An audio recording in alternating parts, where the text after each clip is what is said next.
ეხლა ვთქვით, რომ ორშაბათიდან მერიის შენობაში ვერ შევლიან მერიის თანამშრომლები, რომლებიც ხალხს უნდა ემსახურებოდნენ და ჯერაც ვერ გაუგიათ, რომ ხალხი სამსახურში უნდა იქნეს.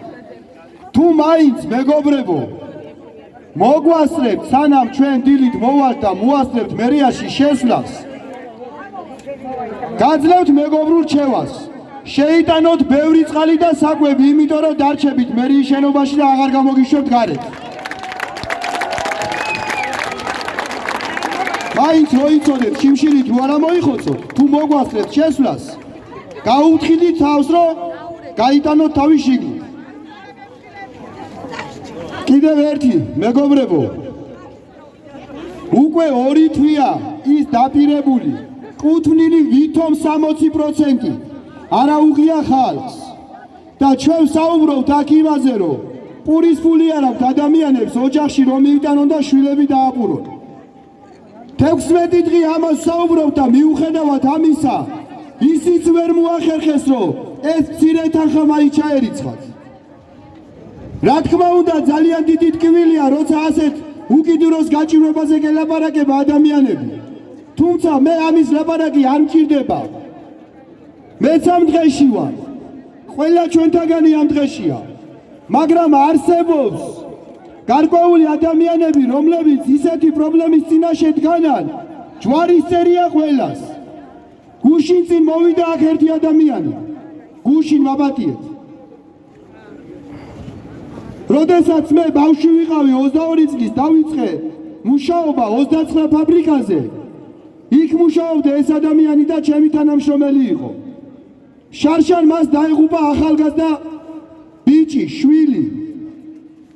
მოვიდა ჩემთან და ტიროდა, ჯერ ერთი შვილი ვერ მომინელებია, მეორე მყავს ცუდად და მიწევს საავადმყოფოში, არ მაქვს სამლის ფული და შველას მემთხოვდა ეს ადამიანი. რითი უშველო ხალხო მითხარით, რით ვანუგეშო, რა უთხრა ამ ადამიანს? ხალხო, არ შეგვიძლია ჩვენ ყველა პრობლემა მოუგვაროთ ყველას. ცირედი რაც შეგვიძლია ვცდილობთ, რომ ყველას მოუგვაროთ პრობლემები. მობრძანდით ჩვენთან, ვისაც ჩვენზე მეტი შესაძლებლობა გვაქვს. წარმოიდგინეთ ერთი წამით ამ ადამიანის ადგილზე თქვენი თავი. მოეხმარეთ ამ ადამიანს როგორმე და მოეხმარეთ ყველას იმით, რომ რაც ეკუთვნით, ის თანხა დაურიცხეთ სასწრაფოდ. კიდევ ერთხელ გეტყვით, გამწარებულ და მშიერ ადამიანს აღარ აინტერესებს კანონები, აღარ აინტერესებს მშვიდობა, თუ ოჯახში არ არის მშვიდობა. პირველ რიგში ჩვენ ოჯახებში უნდა იყოს მშვიდობა და სტაბილურობა. შემდეგ ვიზრუნებთ ჩვენ დიდ ოჯახზე, რასაც ქვია საქართველო. მის მშვიდობაზე და მის სტაბილურობაზე. თქვენ დღეს სრულიად ჭიათურად დაამშიეთ და მოგვიწოდებთ კიდევ მშვიდობისკენ. რა უფლებით ხალხო? ამიტომ დრო აღარ ითმეს. თავშივე გავთხილებდით. ჩვენ ბოლომდე ასე უმოქმედოდ არ ვიქნებით. არ ვიდგებით და ბოლომდე მხოლოდ ხვეწნით არ შემოვიბარგლებით. გადგენთ ძალიან მწარეთ და იმაზე მეტი მწარეთ, ვიდრე ახლა თქვენ ჩვენ გამოსვლებში მოისმინეთ და ვიდრე თქვენ წარმოგიდგენიათ. ამიტომ თუ გაქვთ გონება, გამოიჩინეთ გონიერება, სასწრაფოდ გადადგით მედითი ნაბიჯები. თორე ჩვენ როდესაც გადავდგავთ ნაბიჯებს, გავზრდით მოთხოვნებს,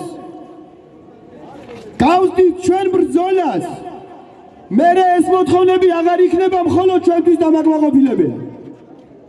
ამიტომ საჭიროა დღესვე გადაიდგას გმედითი ნაბიჯები. წინააღმდეგ შემთხვევაში თქვენ თვითონ მიხვდებით ბოლოს და ძალიან მწარედ ინანებთ. გინდა რჩევად მიიღეთ, გინდა გაფრთხილებად და მუქარად. ეს თქვენი საქმეა როგორც გინდათ.